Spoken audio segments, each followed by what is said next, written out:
How to export audio in Adobe Premiere Pro free video editing tutorial.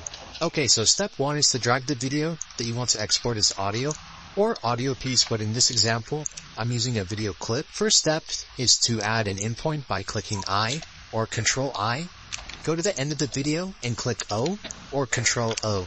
The next step is to click Control plus M, and this will bring up the export settings. Now, under the format, I have it set to H.264, but we want to change this video to MP3, because after all, we are converting it and exporting it into an audio file in Adobe Premiere Pro. So click down under the format, or the drop-down arrow, and then under here, click MP3.